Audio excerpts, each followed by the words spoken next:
Chapter 10 Stories Come to Life.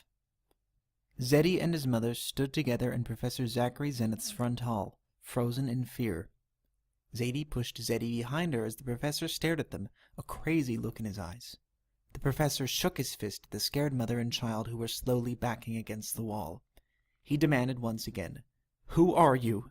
I asked you a question and I want an answer. I've heard that the IG does some questionable things, but why would they send a woman and kid to immobilize me? It wasn't my fault the project blew up. I have no idea how it even happened. Things were fine, and then... Hey, it's okay, Professor Zenith. We aren't here from the IG. I think you may know my husband, Zane. He's a physicist, and he's gone missing. I know it sounds crazy, but a witch told us we needed to contact you in order to find my husband. We aren't here to hurt you. We just want to find Zane," Zadie blurted out, interrupting the professor in mid-sentence. "Wait. Zane? Are you Zadie and Zeddy?" the professor asked, slowly lowering his arm. Yes, Zadie answered in relief. "Zane is my husband, and this is our son, Zeddy. Something happened yesterday, and Zane disappeared.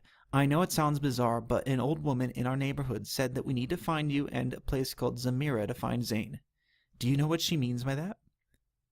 "I know your husband," Professor Zenith stated solemnly. "I'm afraid I know how Zamira would fit into the equation, too. And now that I know he's missing, I am sure of one thing more than anything else. We truly are in danger. The IG must have taken Zane. Now they'll come to take me. If they find you here, you'll be taken too." "What are you saying? Did Dad do something wrong?" Zeddy finally rallied the courage to ask.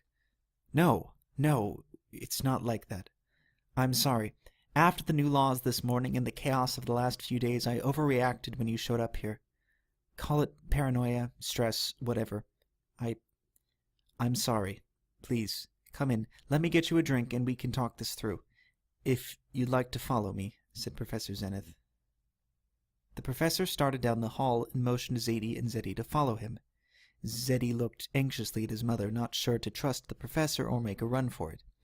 Zadie nodded her approval, although she too was unsure of how stable this professor actually was.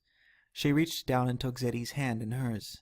They left their duffel bags in the hall near the door and walked slowly down the dimly lit hallway, following the professor into a large open kitchen.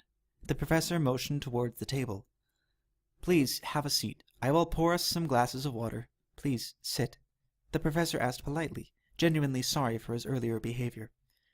Zeddy and his mother sat at the large metal table while Professor Zenith took out 3 glasses and filled them with water. He brought them to the table on a small metal tray. Carefully, the professor passed Zeddy and Zadie a glass of water. He then sat down in the chair at the head of the large, shiny table and took a sip of water. The professor looked exhausted. Professor Zenith's gray eyes were shadowed by dark circles, and his wavy gray hair seemed as frazzled as he looked. His clothes were crumpled, his shirt only half tucked in, and his pants had stains all over them. Professor Zenith looked like he was having a very long day. "Let me apologize for my earlier behavior," the professor offered. "My name is Dr. Alexander Zachary Zenith. You can call me Professor. I'm an astronomer. I've known Zane for many years. I actually taught him when he was in college. Zane was one of my brightest and best students. He's quite a remarkable man. I always hoped to meet you both, but the international government is so strict about scientists associating with people any more than necessary. You see, scientists ask too many questions. The IG thinks that if we spend our spare time socializing, we will eventually be asked questions they don't want constituents asking or answering." "Wait a minute," said Zeddy excitedly. "Professor Alexander Zachary Zenith, you're Professor A.Z. Your prophecy." "Prophecy?" asked the professor. Yes, I am. How did you know that?" "My father has always told me bedtime stories about a man named Prophecy. He said you were the smartest and bravest man who ever lived. Dad said you were a magical man who could see other worlds and imagine magical things that no one else could imagine. He said that your visions would change the world. I thought you were a story, but you're real. Are you a magician? Can you really see other worlds in the future? Can you?" Zeddy asked eagerly. "Your father... Oh, I'm not a real magician. I guess those stories were his way of letting you get to know me. He always treated me like I was part of his family. I guess he was just trying to let that be true.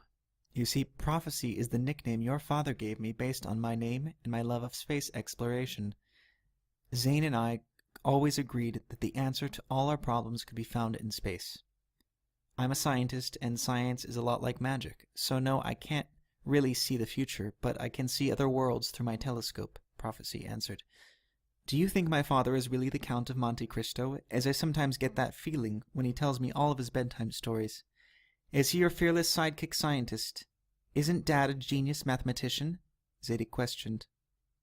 Dantes? Prophecy laughed merrily. I suppose he would be Dantes, but he chose that name because of your mother's favorite story, not me. I think your stories must have been about our adventures together. Zane started as a mathematician. He has been my scientific partner for the last 15 years. I love him like my son. Years ago, I discovered a planet I named Zemira in the Libra constellation. Your father and I have spent the last 15 years trying to uncover Zemira's secrets. We built an amazing telescope that allowed us to not only see Zemira, but also to take measurements of the planet's size, mass, and weight. Your father is a brilliant scientist, and one of the most fearless men I've ever known. That courage and Zemira may be the cause of his disappearance.